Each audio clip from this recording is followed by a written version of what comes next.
Have you ever stopped to think about what it takes to run something like WhatsApp or Messenger? We're talking billions with a B of messages every single day. That's not just a big number, it's a massive engineering puzzle. So today, that's exactly what we're going to do. We're going to build one right here from scratch. Let's dive in and see how it's done. All right, so here's the plan. First, we'll wrap our heads around the sheer scale of this thing, the billion message challenge. Then, we'll sketch out the system's blueprint, the big picture. After that, we'll get practical and follow a single message on its journey from start to finish.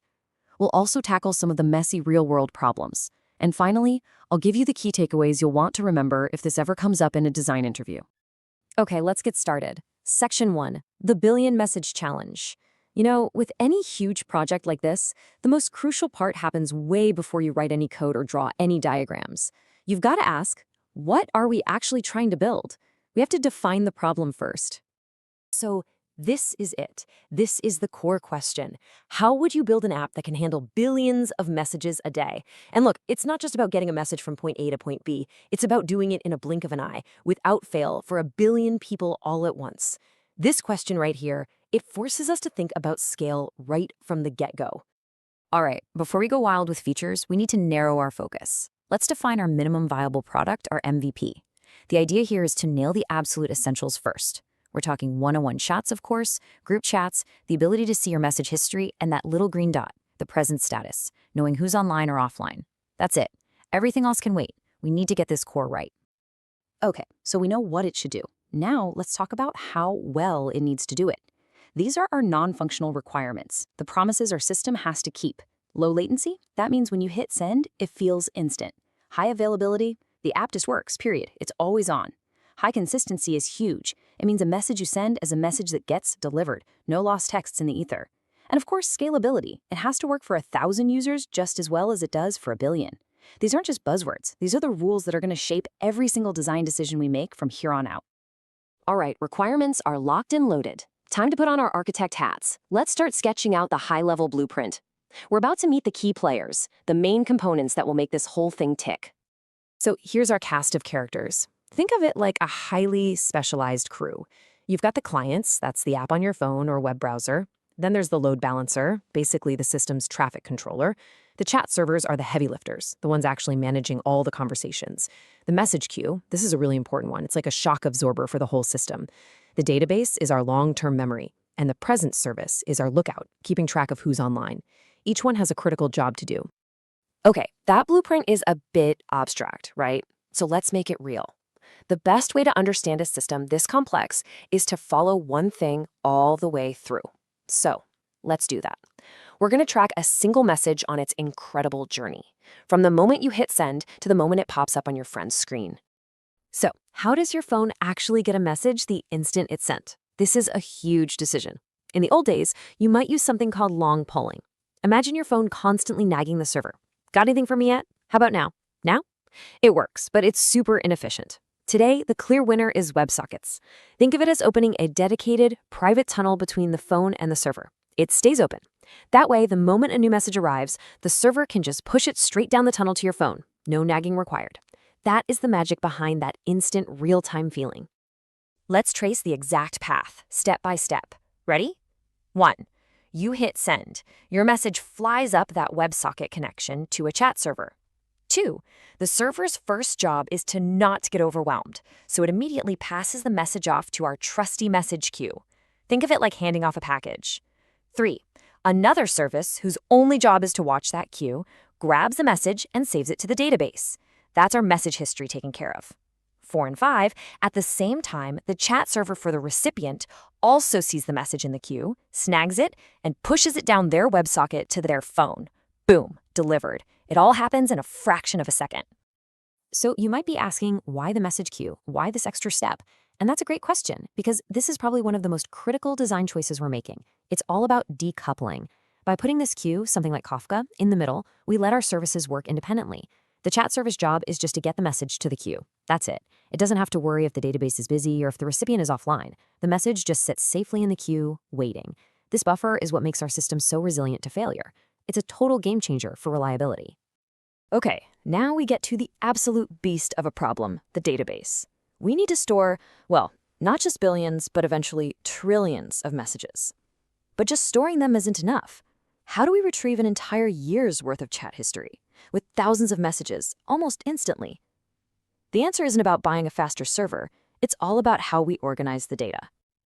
And here's the secret sauce. We'll use a NoSQL database, and the magic is in the primary key. It's made of two parts. The first part is the conversation ID. We'll make that our partition key. Now, what does that mean? It means that all messages from a single chat live together in the same place in the database. So when you open a chat with a friend, the system knows exactly where to look. It doesn't have to search everywhere. Then, the second part of the key, the message ID, just sorts those messages in order. It's that simple.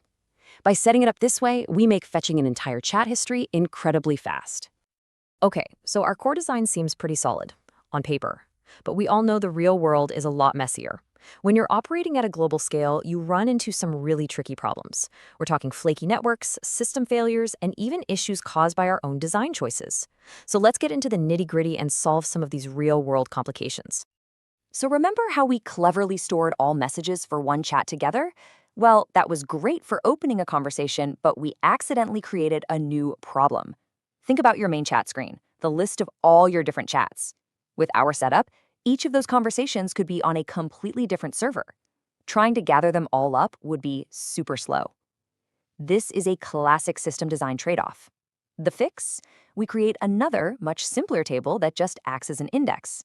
It basically just has a list for each user, pointing to where all their conversations live. Problem solved.